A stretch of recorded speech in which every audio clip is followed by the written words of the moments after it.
The honourable member for Livingstone-Macleod. Thank you, Mr. Speaker. For the last number of days, sympathies have rolled in for the people of Fort McMurray from across Alberta, Canada, and indeed the world. For tens of thousands of men, women, and children who were forced to flee their homes, these words have provided peace during some of their darkest days. But with true Alberta spirit, these families are eager to get back and rebuild their homes and live bigger, better, and stronger. To the Premier, what will the process be to inspect and assess homes in Fort McMurray for possible rehabilitation, and what is your anticipated timeline for this to happen, please? Deputy Premier. Thank you very much, Mr. Speaker. Our priority is, of course, ensuring that all Albertans are safe, and our fire crews have been working hard to save the downtown and as much as possible of the residential neighbourhoods. I'm so proud of the firefighters and the first responders for their excellent work in battling this fire, and we all are. And we know that they are doing everything they can to ensure that they have the necessary resources to address this effort. In terms of giving a timeline, it really is going to be an evidence-based decision.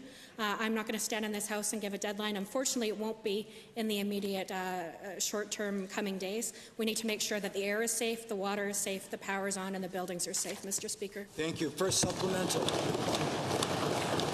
Thank you. Mr. Speaker, I know it's early, but residents want to start planning for the future now. Following the 2013 flooding that devastated parts of southern Alberta, the government issued sole source contracts to accelerate the inspection and demolition of homes that were beyond repair. It's important for this government to procure resources now to begin reconstruction efforts, given the long road to recovery ahead for these families. To the Premier again, has this government begun the process of awarding inspection and/or demolition contracts? And if so, what procurement methods are being used to do this, please? Deputy Premier. Thank you, Mr. Speaker. And to the member for the question, we know that evacuees want to go home, and we want that for them too, but we will not put them at risk in the short term. Right now, the city is not safe for people. The water is not drinkable.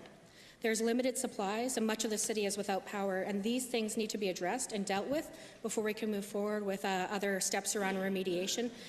But I want to be very clear that it will not be safe in the coming days. When it is safe, we will make sure that we let everyone know. But please know that it is important. The mandatory evacuation is still in place, and that's because it's not safe, Mr. Speaker. Second supplemental. Mr. Speaker, thank you. This government should be doing everything it can to expedite the return of affected Albertans to their homes.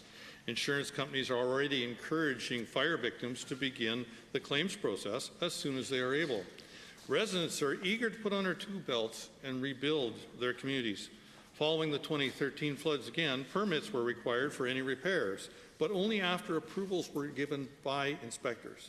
Despite what was just said by the Minister, can the Premier or the Minister please provide details as to, firstly, how property owners should proceed to apply to begin the inspection and approval process? Deputy Premier.